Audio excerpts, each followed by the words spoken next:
Welcome to the Back Nine Six Pack with Mitch and Justin. Let's roll. Hello and welcome to episode 121 of the Back Nine Six Pack. My name is Mitch, joined as always by my esteemed colleague Justin. I got the sports ads big time. Oh, well, I'm not surprised. As a Cincinnati, just a general Cincinnati fan, I don't think there's anything more on brand than what's happening right now. And this goes for both sports teams that are in season right now. Yeah, hence the general sports ad. Yeah, it's bad. You know, the Reds can't hit. You know, the teams in front of them are falling apart. They just keep losing as well. And then you have Joe Burrow out for 3 months after their first 2-0 start since 2018. Yeah, first one for Zach Taylor. So yeah, at least since then. Yeah, this is. I'm gonna bring in some early fan mail here because this is just apropos. Shout out to our guy John Hudson. He writes in. So Joe Burrow got hurt yesterday in the second game of the season. Obviously, we know now that it was grade 3 turf toe and he has to have surgery, allegedly.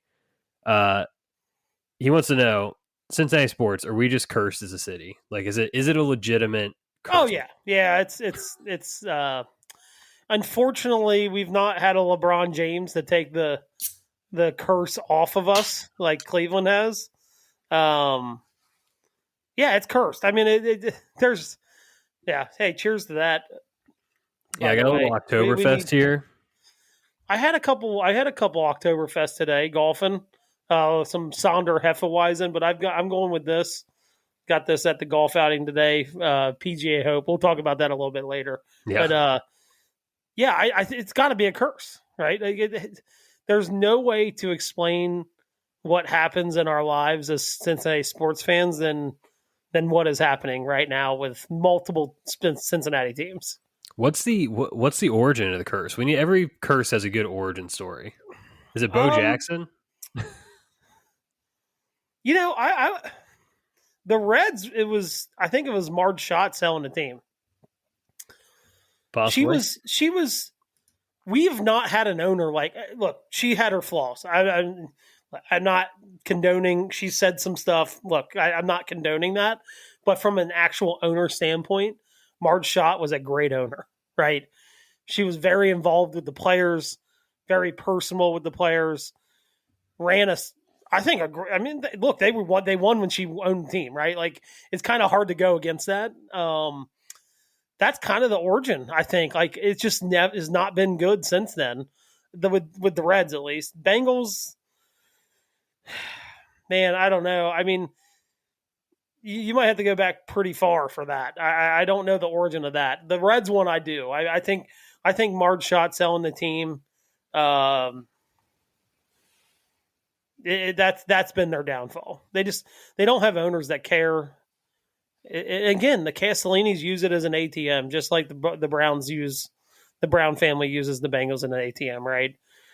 It's not a side project like most owners. Like, football is just a side project, right? Or baseball is just a side project. It's a way for them to make money, and that's where the problem lies. Yeah. So for those that don't know, the curse of Bo Jackson goes back to 1991. The Bengals played the Raiders in the playoffs and broke his hip and ended his career. Not won a championship ever. So I don't know that you can necessarily pinpoint it to that. But they did go on a pretty horrific run of not making the playoffs or winning a playoff game from that point. It's 30 plus years. So who knows? But man, it's just like, from a straight up sports fan perspective, I was thinking about this today of why it's bumming me out so much. This is massive hyperbole, I'm admitting that, but just like personal to me, I don't think there's an athlete that I've enjoyed watching more than Joe Burrow outside of Tiger Woods. Like, yeah, because he's you know, he's one of the best players in the NFL, and he's on your team, right?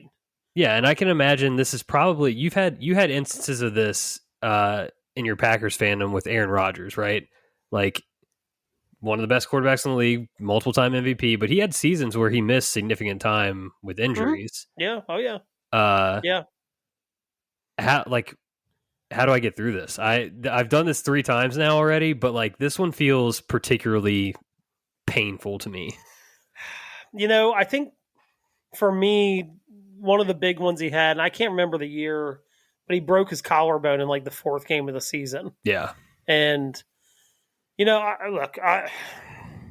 and maybe this is just my privileged fan talking for a team that just never seems to do anything wrong. Like, look, they've had bad seasons and they've had lackluster seasons, right? Yeah. They have.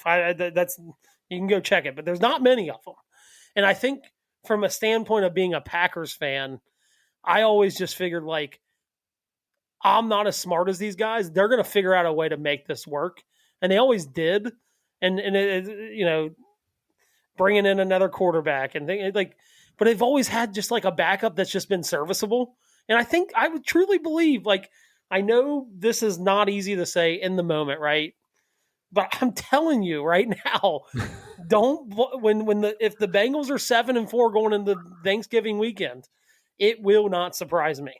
And I will say the Bengals have done many things wrong, but I'll tell you, them signing Jake Browning and extending him out and keeping a serviceable backup on the bench may be one of the best moves they've ever done. And that's, I know that's a very low bar, but I'm serious. Like, could you imagine if they had a rookie on the bench right now and now you're staring down 3 months of somebody that's never thrown a pass in the NFL? Yeah. Unfortunately, he's had enough playing time that it makes you feel kind of comfortable with like just keeping things He's afloat. not bad.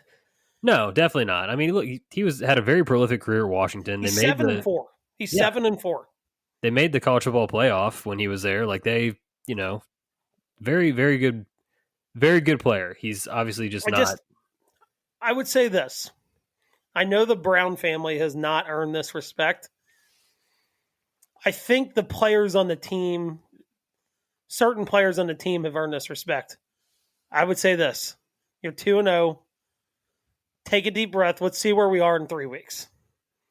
Because like I said this morning, thinking about it, the Bengals could legitimately be 4-0 in 2 weeks. Legitimately. Like, Jake Browning's good enough to beat the Vikings. Jake Browning is good enough to beat who do they have the 4th game? Is it the Bears? No, we looked this up last time. It's not the Lions yet, is it? No, it's not the Lions. The Lions are the 5th game of the season. This is why I'm saying 4-0. So they go Vikings this week. Broncos. That's right. At Denver. So Jake Browning's good enough to win both of those games. Yeah, Daniel Jones beat the Broncos yesterday. So what I would say is this is how I've always taken it. And look, the Packers have earned the right for me to take a deep breath. I know the Brown family hasn't. But I say, let's take a deep breath. Let's see where we are in 4 or 5 weeks. Because I think the Bengals could legitimately be 4-1, after the Packers game, 4-2. Because, look, Jake Browning's good. And maybe he does pull one of those games off, right? It would be surprising if he beats the Lions and maybe he does beat the Lions just because it's at home, but it would be tough to see them winning both of those games. Absolutely not. But, maybe he finds some magic and he's got enough weapons around him. So I'd say this, take a deep breath. If you were 0-2 right now, I'd say the sky's falling, but you're not. Yeah. You've actually bought yourself some slack for the first time in a really long time. So that's what I would say is take a deep breath. Yeah, I think you're, as I move through the stage of grief here from, denial to anger to bargaining, I think I'm kind of somewhere in between anger and bargaining here. And just looking at the schedule, right, it's like, okay, you're about to play the Carson Wentz Vikings. Think you can win that one. You got to go 2 Mile High, but, the Broncos haven't looked impressive yet. If you can get out of there. Did they bench J.J. McCarthy? No, he got hurt. High ankle sprain. Oh, I didn't know that. Yeah, you were golfing today, so you missed that news. It's okay. But then you've got the Lions, the Packers, the Steelers. Jets feels winnable. Bears winnable. Steelers again. Patriots. Now, here's where it gets tricky. End of November. So we're talking about a 3-month potential injury. I said for going into Burrow. Thanksgiving, you'd be 7-3, right? That 7 would and 4. best case scenario. We'd hope for that, right? Because then you go Ravens, Bills, Ravens. And then this is kind of where you get to that timeline where if he can come back, this is that window. You end the season with the Dolphins, Cardinals, and Browns. And then again, you make a run and you end Yeah. up 11-6. That would be ungodly. If they go 11-6 from here, I'd sign 10 up. and 10-7 gets you in the playoffs. You know what I mean? It's going to get you in the playoffs. Yeah, if they can, if he's able to come back for those last 3 games and they have a chance, I mean, I think that's all that Bengals fans can ask for right now. Yep. Yeah, I agree. But I just say take a breath. I think this year their schedule's not hard, right? It's not. And I think when I said that record, they could steal one from the Steelers. You know what I mean? Maybe they steal the one at home, they lose the one on the road. But I could see them being 7-4, pretty legitimately being 7-4, rolling into Thanksgiving, the Sunday after Thanksgiving. Yeah, that would be. I'm trying to be optimistic here. I'm trying to make people feel better. I appreciate you for that, truly. And just on that note too, one more fan mail question. A lot of sports related fan mail here. Hinkle's been on just like a real tear of patio texting us, which is great. Yes. I love when this happens. But he asked, when your team loses and you know it's over, how do you find grace? It's such a good question. It is. And my teams have done so much losing. I think I'm just kind of numb to the losing. It almost feels like when I get into the winning zone that like I feel fish out of water, you know, very like uncharted territory for me. Yeah, it's tough not to say, you know, at the bottom of some sort of maybe Freedom whiskey bottle. You know, it's funny for me and my fandom, obviously not as sad with some of my teams, but like losses to certain teams hurt, you know. Yeah. When the Packers lose to the 49ers,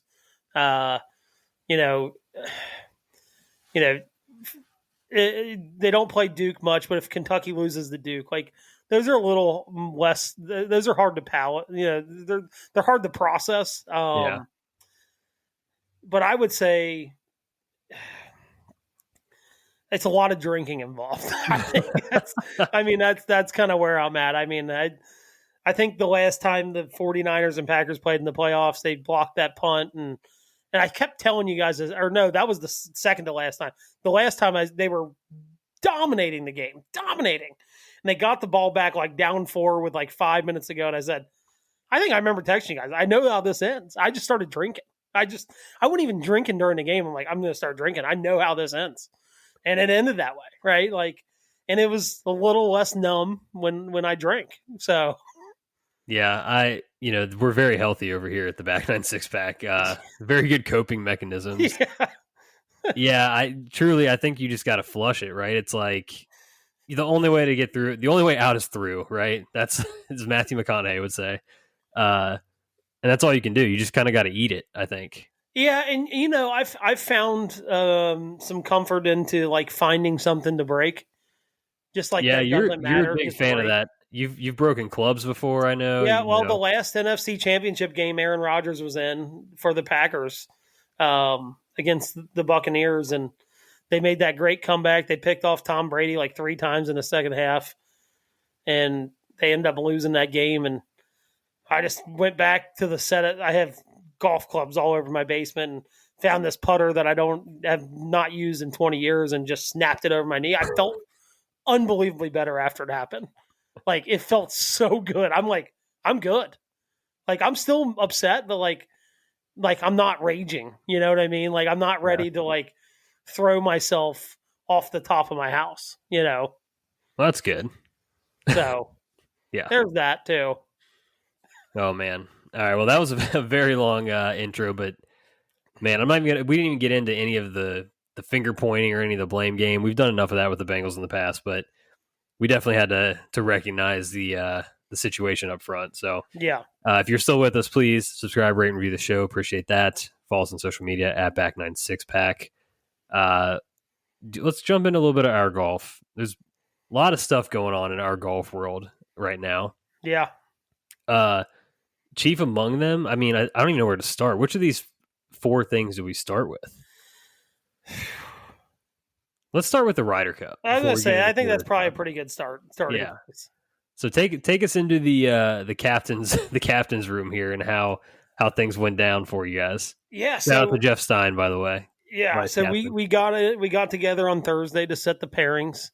Um, we knew the strength of our team is the top half. You know, we knew we like, hey, let's find some matches our guys can win Yeah, in the top half. I would be pretty surprised if we didn't have a pretty good winning record in the top 12 matches. You know, yeah, there's 24 matches out there. Um, I think top 12 matches, I'd be surprised if we went less than 8-4. I mean, I truly believe that. Our weakness is at the bottom, for sure. But I think we got some good matchups down there too. I mean, I think we put ourselves in the position where we can steal a couple. You know what I mean? Like, yeah, we probably don't have any business winning, but we got a couple where it's like, hey, I think we can steal a couple down here. But we got together, drew those. I love the pairings. I think they fit well for our team. We did a lot of analytical work, if you want to call it that. yeah, Deep discussions on Thursday in a text chain between you, myself, and Jeff, who's my vice captain. It was a blast. It yeah. was. It's fun to do it. I asked you if I could be your Eduardo Molinari, a couple weeks ago. So I put together me and my buddy Chat GPT. We fired up a kind of rudimentary scoring system and automated Google Sheet to kind of like, all right, let's identify the players on our team. Let's identify some of their strengths, some of their weaknesses, how that translates to the formats of alt shot and best ball, and just kind of like you guys had some ideas in your head, I'm sure, but I think it gave you something to like react to, and where spots maybe you didn't have as much clarity of what you wanted to do. Yeah, because I think we looked at some of the ones that we thought would be good, and they weren't. And then Yeah, there were a couple pairings that was like, man, I don't think we ever thought about putting these two guys together, but the analytics would say otherwise, right? And we actually stuck with two of those, right? So we got those two pairings. Like, that interests me. yeah, Those guys can play good together. When you really start to think about it, like, that fits, right? It doesn't on paper when you're looking at it. It doesn't seem like it fits, but once you kind of start thinking about it, you're like, okay, that makes a lot more sense now. But so we stuck with those pairings that we thought never really thought of. And I think that's where it's like it set us up better down a little bit, yeah. down the row a little bit by taking some of those pairings on. Yeah, I think there was like you said, the two teams that came out of that, and then another team that I think you guys were probably already thinking of, but it kind of verified like, oh, this might be like, our bomb squad type team, right? Like there was one that stood out among the others. It was a really good fit, which was cool. And then just our emphasis on alt shot. I think you guys said it best. Like the top half of the team feels very strong, but then also because of that, alt shot should be where we can get a lot of points. So favoring that format. And you can correct me if I'm wrong. My thinking behind it was, if we can pair good alternate shot people together, they're going to find a way to be good in best ball, right? Oh yeah, like someone could be good in best ball and terrible in alternate shot, but I think if you're good in alternate shot, you're going to find a way to be good in best ball. So yeah, I mean, best ball really comes at like you're playing your own ball. Obviously, you're aware of what's happening, but like you're just trying to make the best number you can, and obviously hammering an egg if you need to in certain situations. But yeah, the alt shot, putting the emphasis on alt shot, I think is important, especially with like the overall talent that I think we have on our team. If you just look at handicap indexes. Yep. Yeah. So I'm looking forward to it. Again, I think we're set up pretty good this year. And I kind of looking in the eyes of the other captain, I some of the pairings I think they were uncomfortable with. I'm not uncomfortable with any of our pairings really. Yeah. Who they're going up against, but there were a couple. It was like, shit, they threw these people out. Like, we weren't expecting that, right?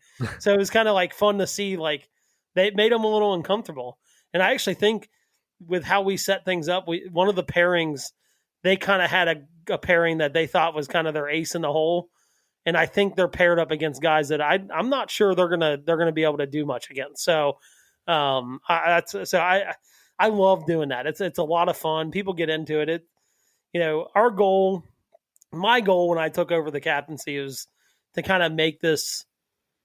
You always want to like take something that you got and like make it a little better. So hopefully we're doing that with. I know in years past they kind of just like paired people up, but we're kind of going back and forth and actually doing it the way that they normally do it. So I'm hoping that we're making it better, and we got one more year after this, but I want to get a win in a week and a half.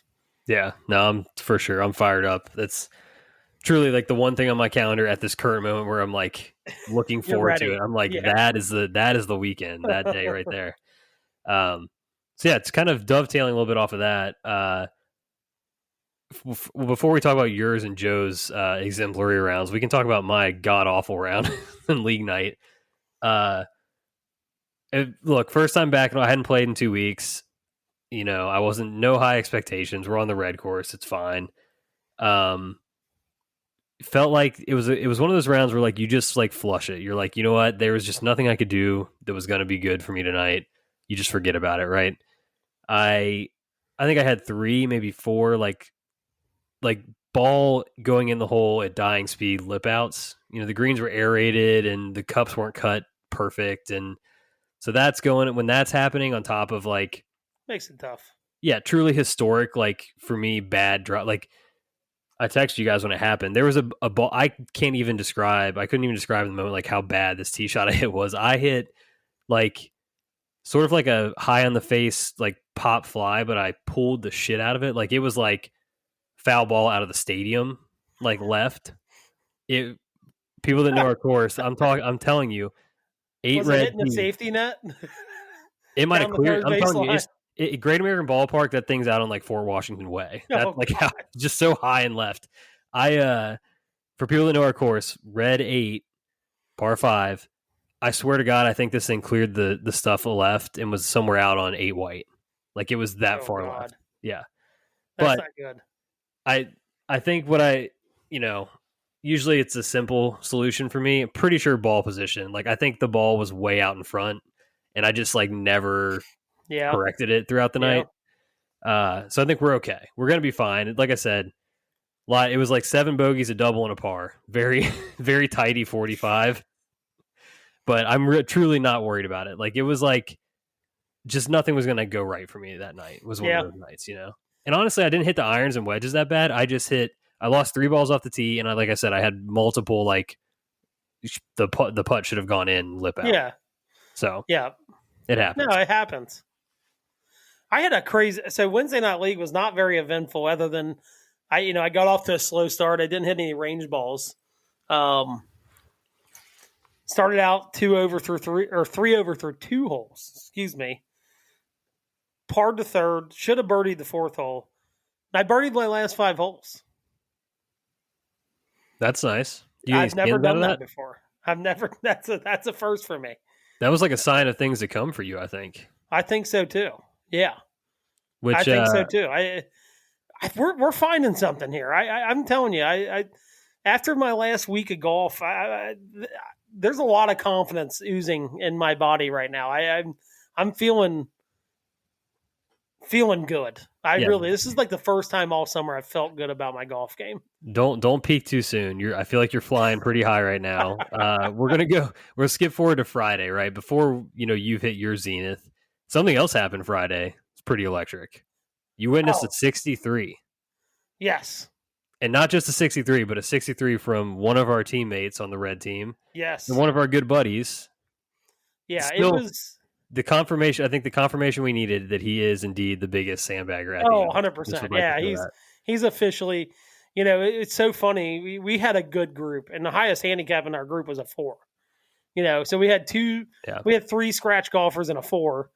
And it's funny when you kind of surround yourself with people like that, you just tend to play a little bit better. It's like things are moving a little quicker. You're not looking for a ton of balls, and people aren't like chipping back and forth across the greens and stuff like that. But shout out to Joe. He tied the course record. Thought he had a putt on 18 to tie the course record. It was actually to beat the course record. He made a great stroke, just kind of tailed off at the end, but pretty solid golf. 31 on the front, 5 birdies, and then the back 9. I was so distraught after his hole out on 11 from 65 yards for an eagle. I was actually on a phone call, and I told the person I had to call him back, and I started yelling down the fairway at him because we were going against each other in a 6-6-6. I had about 20 feet for eagle, thinking I'm like, oh, he's going to hit this close, but I'm still going to have a chance to win this hole. Now I'm putting from 20 feet to have the hole. Was not fun, and we were getting our brains beat in at that point already. Yeah. But he eagles 11, birdies 5 or 14, and then birdies 16, and had a good look on 18 to what we thought was to tie the course record. It was actually to beat it, but came in, ties the course record. Shot in 95 by they had a Hooters Tour event at our course. Used to have it at our course. There's a guy in the Hooters Tour event. Shot 63, red to white, which is the main rotation of the 3 9s. So it was unbelievable. I mean, unbelievable. I mean, it rivals with an asterisk. Kyle at our club, our match that we played, we figured he shot 61. He didn't finish one of the holes, so it didn't count. Yeah, because it was match play and all that, but. It rivaled that. It was just as good as that. I mean, it was pretty magical. I mean, 23 putts. I mean, that doesn't get much better than that. God. Yeah, he doesn't have a chance to speak his own truth here. So I was going to ask about just like, was it a ball striking thing or was he, making putts? I mean, he didn't hit the ball bad. Yeah. You know what I mean? He didn't hit the ball bad. But... Well, sometimes you just hit it so close it doesn't matter, but you're like, he actually made some putts. Yeah, he made some putts. I mean, he had some, like, from the front 9, he had some shorter birdie putts, but I mean, he made some, decent sized birdie putts. I mean, he was making 8-10 footers, which is not; those aren't gimmies by any stretch of the imagination. Yeah. I think the best putt he made was on 16. I mean, it was kind of a snapper, and he kind of hit it a little more firm with the straighter line and made it. But it's funny we get down. I'm like 23 putts. Oh my god! He's like. It makes sense. He's like, oh, he hit the ball 63 times today. I'm like, you know what? Now I think about it. Can you even shoot a score like that if you have like over 25 putts? Probably not, Yeah. Realistically. Because I want to say he only missed like 1 or 2 greens. I don't think he missed too many greens. Sure. So. Yeah, that's golfing your ball at our course because the greens can be hard to hit at times. Can be. Yeah. It's smaller greens. So you hit 16 greens out there. I mean, that's striking the golf ball, Yeah, for sure. Yeah, I already told him, 63 is a 1.4. Get out of here. Yeah. That's bagging. 1 in 12,000. I think it's probably closer to like 1 in 30,000, which makes him a sandbagger. Yeah. In his defense, I think he shot 77 the very next day. So exactly, he's trying to boost his handicap back. But I'm telling you, there ain't any coming back. Look, an exceptional score in this new system, you're toast for 12 months. I mean, that's just what you are. Yeah, congratulations to Joe and RIP to his handicap. I think that's what we can say here. And then moving forward to today, you played an NCR and a nice shamble. What a course, man. Yeah. It's just, and I'll tell you what, and this is no joke. I mean, those are the best greens. And I played there a decent amount of times.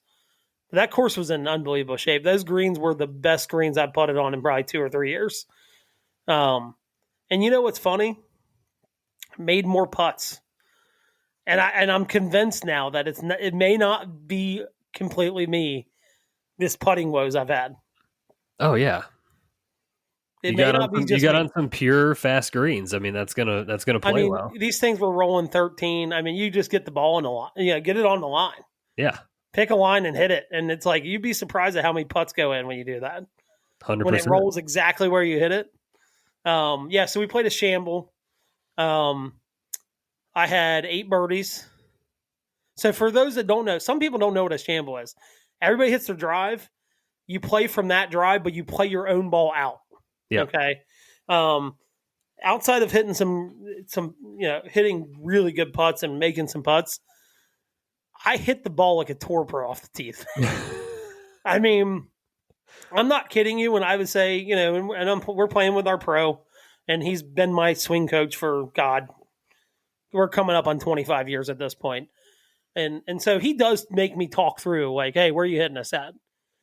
And every time I'd pick a target and hit it. Yeah. And I swear there might have been maybe 2 holes where I missed my target by more than 6 yards. I mean, it was a clinic off the tee. And then I was hitting some good irons. I did have one really bad iron today. I laid the sod on a par 3, but other than that, so I shot from a shamble, and we used most of my drives. I shot 64 with net 63. I actually got a shot today. Wow. And made the hay. I made hay too. I made birdie, so net eagle. There you go. But yeah, I shot net 63 from the shamble. I think we came in tied for third. We were minus 23 as a team. Man. Yeah, we played good. We had some few rough holes. Par threes are always tough. Yeah. And these greens, I mean, you get in the wrong spots. You take a 10-footer for granted. Like, we should all make this. And then next thing you know, you've all missed it. And you're like, wow, we've got 4 putts from 5 feet, to make pars now. So it was an incredible course. It benefits PGA, Southern Ohio PGA does a shamble every year. It benefits PGA Hope, which is it's phenomenal. If you don't know what it is, go look it up. It's a phenomenal program where they get veterans come out and do clinics and to get interested in golf as a way to essentially re-enter civilian life, right? Yeah. Post discharge, and in between PTSD and disabilities and things like that. It's an outlet for veterans, and it's a phenomenal program that the PGA has. And so I say this: if you don't know what it is, go look it up. It's really good. So they do a benefit for this every year, and tons and tons of money. They raised a good chunk of money today. And then this is where I got this from. Shout out to Freedom Whiskey. They were one of the sponsors, and they donated all this, donated money. Yeah, it was a great time. We had a blast. Yeah, that's awesome. The picture you sent, I was like, holy God. It was so good. So pure. So yeah, the 64, I get it, shamble, but still obviously playing really well. Another sort of fan mail question we had when we were talking about Joe's 63 in our group chat, our guy Eric, shout out to Eric, asked, would you rather have like an exceptional round like that or make an ace? Like for me, it's make an ace. I mean, I agree on that question. Now, if you flip it a little bit, would you rather own a course record or have an ace? Own a course record. I kind of think I agree. I want our course record. That's my next goal before I get too old and don't hit the ball far enough. I want a 62 out there. I want the course record. Yeah, I think, there's not to downgrade an ace or whatever, but like there are way more people on the planet that can make an ace than there are. Shoot a course record. They could shoot a course record, right? So it's the same thing with having a 2 on a par 5 or a 1 on a par 4. There's way less people that have one of those than a hole in one on a par 3. Yeah, I agree. And so what I would say is, if it would be a great talking point for me, is if I shoot a course record, it's like, you don't have any hole in ones, but like, how many course records you got? It's a good comeback. It is a good comeback. That's an elite comeback, I would say. So I would say flipping it like that, 100% won a course record. Yeah. I did tie one once at a course in college. It used to be called Seneca Hills. I tied it out there. I shot 62. I had it going. It started getting dark. I probably should have been lower than that. We kind of started rushing, but I shot 62. So I tied one. I still don't have one though.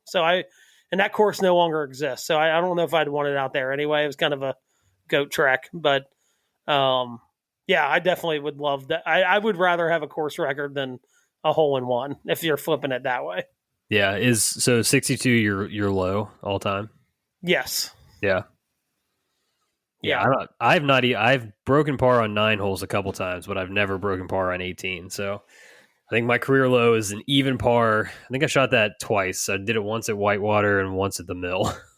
Those are my two Oh, and I would 18-hole tell you careers. this. So, like, let's just say you never had a hole in one. Would you, if it was between a hole in one and shooting like 68 one day? I think the hole in one. Really? Yeah, Because because there's to not a me, lot of people that can shoot 68. no, but I think to me that would be like I got hot one day and it just happened kind of thing.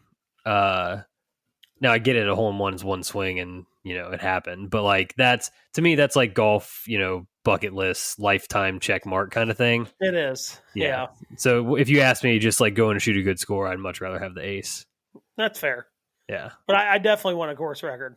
I do. I think a course record would beat the ace question for me too. I Yep. agree. Yep. Yeah. All right. Speaking of a guy, I think he owns some course records. If I had to guess, Scotty Scheffler won for the 6th time. He's got a couple. Yeah. Just ho hum decides to roll up to the Pro Core Championship because it's Ryder Cup team bonding event, and goes out and wins. I don't have much else to talk about this, but I just wanted to kind of touch on a couple of things. The One, boys played well. exactly. So one, the Ryder Cup finishes, the guys for the week. Xander and Bryson did not play. Obviously, Bryson couldn't play. I don't know the reason Xander didn't play, but if he needs to go work on his game in private, I respect that because he's had a bit of a struggle this year. So that's all good. But Scotty wins. Ben Griffin comes in second. An unfortunate 3-putt that would have forced a playoff had he made It's birdie. rough. But I like him being in the cauldron there. That's good news. JJ Spawn comes in 6th. Cam Young. We're dropping the scam for the time being. We are. For now. For now. Yeah. It's a hiatus. He comes T9. Sam Burns T13. Russell Henley T19. And then down the ways a little bit here. Cantlay T30. Harris English Morikawa T43. JT 69. Nice. And yeah, nobody missed a cut at least. So, hey, I think this is an improvement upon past years heading into the actual Ryder Cup itself. Yeah, the boys are playing well. I was happy to see, outside of an exception, all the team out there playing. Because in years past, they'd never played in this. No. Yeah, they're taking some time off. And most of the guys that make the Ryder Cup, they don't really need to play in this event. This is for guys that are trying to scratch out through the fall and get their card. So shout out to those guys for taking the look. It's Napa Valley. It's not like they're going to, Jackson, Mississippi to play an event or something like that. It's not the worst place to do some team bonding. But yeah, shout out to those guys for getting out there and staying fresh heading into Bethpage here in 10 days? Yeah. Yeah. Something like that. Jeez. Yep. Yeah, September's been a weird month. It feels like it's just flying by. It is. It's definitely flying by. So, yeah, I like how they're all playing. Specifically, the guys that your Ben Griffins and the guys that are the captain's pick playing well. It's always good to see. Yep. And then last thing on this tournament, got to talk about Jackson Coyven. Our guy Stein, he shot us this text. He just had his 4th straight top 11 finish. And if he had turned pro on July 1st, he'd have won just shy of $1 million in 10 weeks. But keeping the amateur status, he wins $0, unfortunately for him. But the dude looks like he's going to be a little bit of a force in the coming years here. Yes. He's kind of that next wave. You tag him in with a couple other guys, but kind of that next wave of like, these are the guys maybe that are going to be Ryder Cuppers, or at least be in the discussion over the next 4 years. After this one, the next 4 years after that. So I remember watching him as a freshman in the national championship. I think he won a national championship as a freshman, individual, and then he went in the match play and just dominated everybody. Yeah. They didn't end up winning the national championship that year, but he dominated. I mean, he looked like a senior out there playing some of these guys. It was pretty impressive. And, you're thinking like, holy shit, this guy was in high school last year. Like rolling up to a high school event with this guy would be insane. But he's what a phenomenal player. We got some dogs growing up here in the next couple of years after watching the Walker Cup last week.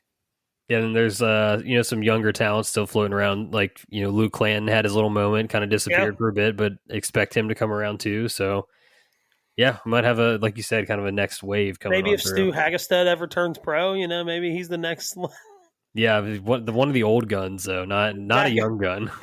back to the cubicles for old Stu. Yeah, poor Stu. Uh, yeah. Oh, before we hit patio beers, one note: we did not update on our NFL team draft. I need the Chargers tonight to take a 10-point lead on you early in the season. Big news for me. I don't think my team's doing well. No, you're all right. You got the Bucks just won late. If you didn't see that, I did. Yeah, I did. over the tech, I can't believe they won that game. By the you way, were guaranteed to win. So that because you had both the Texans and the Bucks. So right now it's 24-18. Sorry, I can't get to 10 points. But if the Chargers win, I'll have 26-18, 8-point lead. I have the Bengals. We'll see how that turns out. I do have your Packers and now my Packers. yeah, So you that's got the looking good. Packers in both of our drafts. Yeah, I did. I made a point to do that. That was Sad. that was an assault on my part, but Yeah, also why just would you like do that to me? I'm telling you, I was high on him before the trade, and now look, real quick before we get off football and head to patio beers, it's only been 2 weeks, but like, what's like your top? How are you feeling like teams wise? Who are like the top 3 teams or so? I think there's a gigantic drop off after. It's funny is like I don't think the Ravens played very well yesterday. No, The Browns are like just scary enough that they like make you think a team might not be that good. they've Because got such a they're good not defense, good, man. but like they just like hang around on teams and like Yeah, make things difficult. But I gotta think that it's like, and I'm gonna go 4 teams because I think this is. yeah, sure. What's your top tier? We'll put it that way. So top tier would be Ravens, Buffalo, Philly, Green Bay.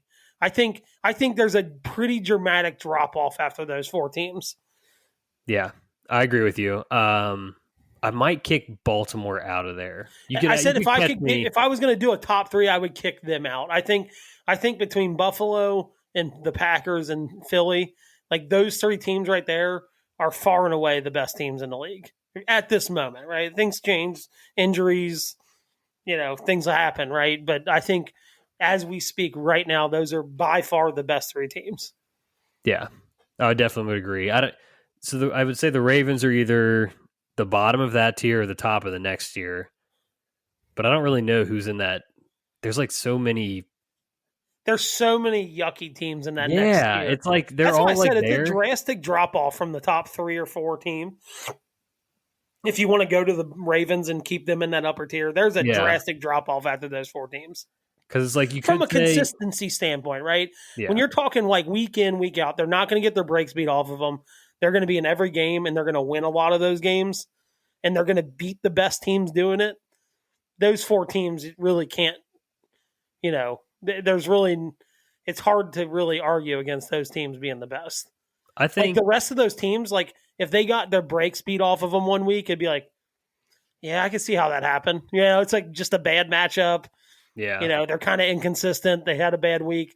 Those 3 or 4 teams that we just talked about, like even a bad game for them is going to be like, they're still going to have a chance to win. You know what I mean? Does that make sense? I agree. I think for me, if I definitive rankings here or tiers, I would put the Packers, Eagles, and Bills in the first tier. Then I think I've got Ravens and Lions on the same tier. They feel very similar to me. They do feel very similar. But then maybe after slightly that, more inconsistent than the top 3. Yeah. Like I would just those top 3 I would trust in like if I had to pick you to win, like I would trust them. Yeah. The Ravens and Lions give me enough pause that I think they're tier 2. Like, yeah, you've seen the ugly, like you've seen how the sausage is made, and you're like, this could go one way or the other, especially against a good team, right? Right. That's kind of how I feel. And then after that is like truly just like dealer's choice of whatever. It's like I think even a Burrow-less Bengals, it's like they're in there. You probably have the Bucks in there. Like they're a playoff team, but are they really that good? Who knows? Like they might be just scrappy enough to go 10-7. You know what I mean? Like Yeah. there's a lot of those teams in that next tier. I mean, think. I don't know that they have a great win yet, but like the Niners, I mean, they're not healthy right now, and they're 2-0. But if they are, like they're a good team, right? That's what I mean. I think they would be in that kind of the top of that third tier. But with them, like Brock Purdy's just unpredictable enough. It's like if he has a bad game, it's going to be a bad game. Like it's Right. going to be like we saw it against the Ravens last year. Like he had a bad game, and it was bad. Like so, it's like it's just enough. Again, it's just like one of those things where it's like those top 4 teams. I would even say the Lions, even though the Lions kind of got their brakes beat off them in week 1, they're going to be in a lot of games. There's not going to be a lot of games where they're out of it unless they're playing one of those other teams in the top tier. What do we? Last thing, and we'll move on. The Chiefs, 0-2. They're dead. You think they're dead? Okay, so you're dead. saying this is the finally the end of it? Yeah, and here's watching that game yesterday. You have a player that is no longer one of the best players on the team, acting like he's still one of the best players on the team. That's the first problem. When you are what Kelsey is in his part of the career, you cannot talk to the coach like that. Oh, I missed it. So he got in Andy Reid's face. 5 years ago, I have no problem with him doing that. At this point in the career, he cannot do that. I think you have a Mahomes that, while he is an incredible talent, he is. I don't think there's any denying that. There is a limit to what he can do with the talent around him. Yeah. Because they lack major, major, major talent on the offensive side of the ball. Yeah, no, my only thing is that I won't bury him yet is like if they have a healthy Worthy and Rice on the field. Again, it's kind of the same thing with Burrow, right? It's a big if. Can they stay on the field? Because those guys have been injured and arrested a lot. Like, it's like, let's just call it what it is. Like even Rashee Rice has had his injury problems in the past, in recent past. So, yeah, I get where you're coming from. Like, they're probably a different team with those guys on there. But it's like, if you can't stay on the field healthy, then we're never going to know what that looks like, right? True. Yeah. And I will say this, on the defensive side of the ball, Chris Jones, unbelievable talent. He's aged. He is. He used to blow up almost every play, and he's just not doing that anymore because he's older. It's just habit, and it's crazy with football. It is you see signs of it, and then it's sudden, right? Like it's never just like, oh, he's gradually gotten worse. It's like, okay, he may not have made that. He may not have made that mistake 2 years ago. And then all of a sudden it's like the next year, it's like, wow, they're bad. And that's kind of the Kelsey drop off. And I think we're kind of seeing that with Chris Jones. I think we're seeing it a couple other guys on their defense. Karlaftis, I love him to death, but he's always been more heart than talent. Yeah. You know what I mean? Which can only get you so far. And especially if they're lacking other things on the defense, like that comes out a lot more blatantly than it did in the past. Sure. Yeah, I don't think I'm ready to bury him, but like you are, but it's close. It's going to be interesting for them to have to go because at 0-2, playoffs are just the goal at this point, right? It's going to be interesting for them to have to go on the road for at least one game, maybe 2 games. Sure. Yeah, even if they still come back to win the division, it's probably pretty likely that the playoffs are going through Buffalo or somewhere else. Yeah, I would guess. Or Baltimore, one of the two. Yeah. Okay. We can move on now. Sorry, I just wanted to follow up on a couple things there. Patio Beers time. My question is from Susie, actually. She randomly texted me this the other day, and I figured I'd run with it. What I must have done something, because this is the only reason she would ask this. What's something is immature, but you just will not stop doing? Man, I got a lot of these. I know.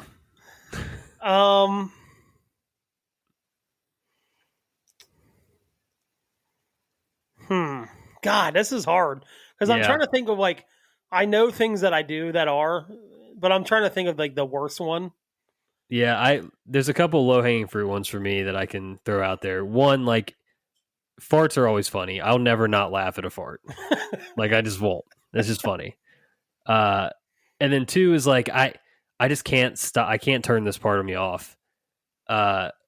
Just the dumb like tasteless jokes that really aren't funny, but they make you laugh anyway. Is like that's what she says. The D's nuts.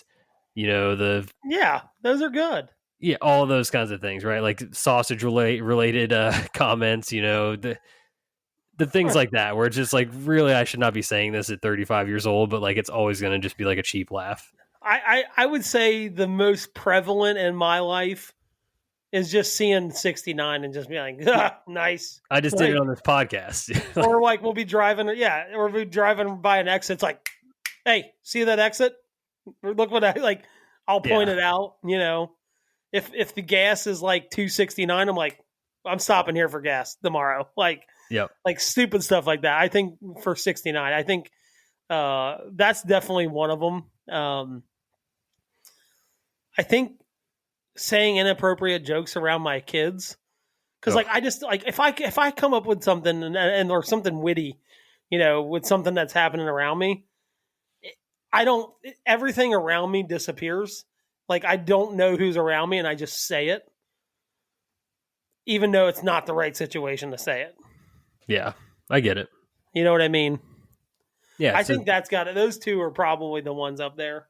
It's the Beavis and Butthead nature of, you know, just being a man. Yeah, it's the generational thing. Yeah, it's a generational thing for us. Like the small stuff that is like inappropriate, but it's also funny at the same time. Oh, yeah. It just never gets old. Like 69 never gets old. No, and it's so I've actually started with 96. I say 96 is the new love number after inflation. You know, like that's that's good. So I've started it with 96 too. Like this is the love number in 2025. Yeah, that's a good point. Good point. Oh God. Oh. Well, we're gonna take a break from Reddit this week. Okay. I did find one. I'm saving it for next week. I need to fully process what I read before we can actually like bring it up. Good idea. My question is this, and I actually just thought of this tonight. I was talking to my neighbor. They're going out of town. They still have like 20-ish year olds that still live at home, but they're not going on this trip. So my question to you is, if you had a house sitter, right?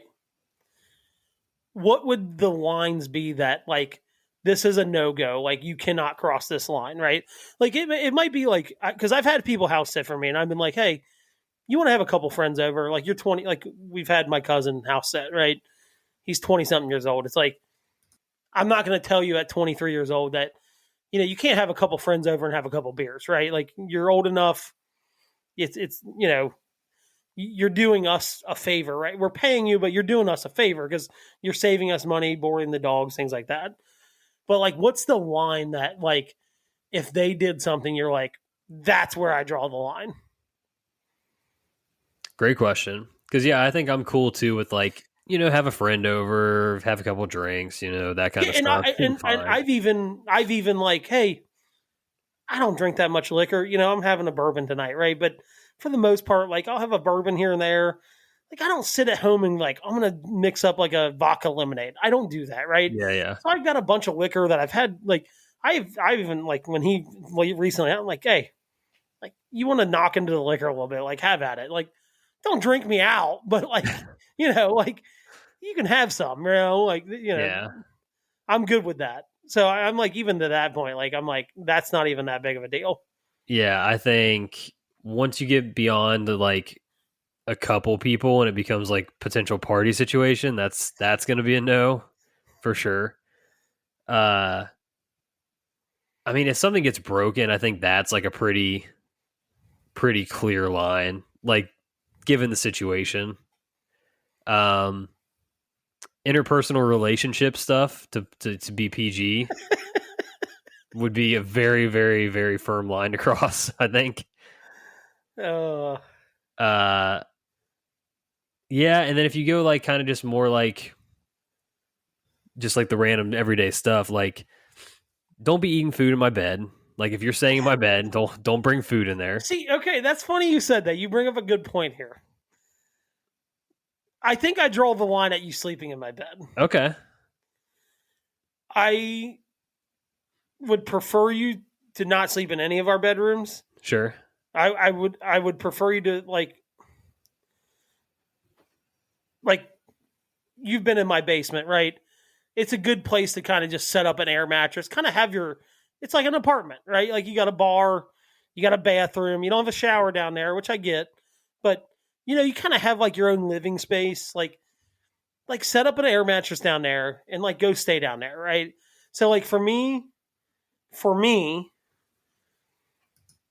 that would be the line. Like I just got so much stuff in my room, I've got guns in there, like they're locked up, but I've got stuff in there. I've got a lockbox in there, like with important stuff in it. Like there just seems like so much stuff that you could get into that I wouldn't want you into. Yeah. Like personal stuff, my clothes, my underwear, like it just weird. You know what I mean? Like I don't know. Like I feel like your room is kind of your sanctuary. And Sure. I think like someone sleeping in your bed that's like not you or your wife or your, girlfriend or whoever you're living with, that's kind of where like my line goes. Like you can pretty much have people over, like don't have, I'd say more than three is probably borderline in that, like, because what happens is like you have more than three, right? Say you have 4 or 5. And it's like, hey, my one buddy wants to come over. And next thing you know, 5 turns into like 10 pretty quickly. Yeah. Specifically at that like 22, 23 age group where they don't have their own houses. So it's like, hey, like I got a bar here, like 5 turns into 10 pretty quickly. And then 10 turns into 20 pretty quickly. So I think it's like my room, not sleeping in my room, and then like no more than 4 people. Yeah. That's kind of where I draw the line at. I think those are totally reasonable. Yeah. Yeah, and take care of my dogs, right? Like, don't Sure. leave my dogs outside. Don't lock them up as soon as as soon as they go. You know what I mean? Like, but I think the line is like my room and having less than 4 people over. Yeah. Basically, it's just like it's like anything in life, right? Like, don't be an asshole, or like just don't take advantage of certain. Don't things, stretch the limits, right? Yeah, Like, just you don't gotta stretch know. the limits. You like, I feel like most people should just like have a vibe of like that, what the limit is, Yeah, and it was hard for me. Last time we had a house sitter, my cousin did it, and he was like 22 years old at the time. It was New Year's Eve. Like, we were gone on New Year's Eve. Like, it's going to be hard for me to tell him he can't have any friends over, right? Like, like you're sacrificing your New Year's Eve as a 22-year-old. Like, the least I can do is let you have a couple friends over. And he was good about it, just for the record. Like, he didn't have like 10, 20 people over. But I've heard the horror stories, right? Of like, you get a text from a neighbor having a party, and you're like, question mark, like, what are you talking about? Yeah. Like, like I'm not even in town. Specifically, my neighbor told me they had a house sitter one time, and same thing, right? Like had 4 or 5 people over. Next thing you know, it's like 20. Someone posted something on Instagram. That's how they found it. Damn. Yeah. Yeah, that's the thing too, is like if you're another line across with just like being like honest about whatever, right? Yeah, you knew I used to house sit for my uncle, right? Yeah. I was always very honest. Like, hey, here's the people that are coming over. I'm gonna have 4 or 5 people over. Here's their names. Like, I would give them your names, right? Like, and they'd be like, cool. Like, same thing. Like, you can have some of my liquor, but don't drink it all, right? Yeah. Like, and don't get the cops called. Like, keep it inside if you can, right? But I always did that. I was always upfront. Like, hey, here's like I have people coming over. Here's their names. We're just gonna hang out. Do whatever. We're gonna keep it inside. Not gonna be on the back patio blasting music at 2:00 in the morning. And they were always real cool about it because I think I was upfront with them. Like, and I think in the back of their minds they knew like I wasn't just gonna hang out at the house by myself, right? Like, Sure. So yeah, I think the best thing is honesty, and then like keeping it under 4 people. Like that's probably crucial to not end up having like some kind of, what's that movie called that they end up having a party and it turns like, is it Neighbors or whatever? No, it's like the high school kid. He ends up having like something that ends up on the news and, like car in the pool and stuff. Like, again, 5 people is too much because, like, again, 5 people, it just takes that one guy to like have a separate friend group. And then it's like, Yeah, hey, do you mind if this guy comes over? And next thing you know, it's 20 and it turns into 20 pretty quickly, for sure. especially at that age. Like that 19 to 23 years old, they don't have their own houses. It can escalate quickly. Oh, 100%. Yeah. You haven't shrunken your friend group yet. You've got a lot of fringe friends. Very still. fringe friends. Yeah. Yeah. It's a lot of people getting invites that wouldn't when you're, you work a job and you're like, I know this guy and I told him I was house sitting, next thing you know, he's coming over, right? Yep. You've only hung out with him at work, it's like, Exactly. Yeah. Yep. All right. Tidy little hour here this evening on the Back Nine Six Pack. Thank you all for listening. Please subscribe, rate, and view the show. Follow us on social media at Back Nine Six Pack. Next week, we're gonna have like full Ryder Cup preview. Oh, cannot wait. Our Ryder Cup and the real Ryder Cup. I'm coming with all the hot takes. Yeah, I already told you guys. It worked out. I'm paired up with our buddy Aaron, and I told him I was like, I hope you're ready to both like beat ass and just like bet your ass off because it's a tremendous sports day that we're gonna be. You guys are both together. Degenerates, so yeah, it's gonna be tales of glory or tears at the end of the day in many ways probably. So, all right. Again, next week Ryder Cup shows, so tune in for that. But until next time, cheers. See ya. Thank you for listening to another episode of the Back Nine Six Pack. Be sure to follow us on Instagram and Twitter at Back Nine Six Pack for all your content needs. We'll see you guys next week. Cheers.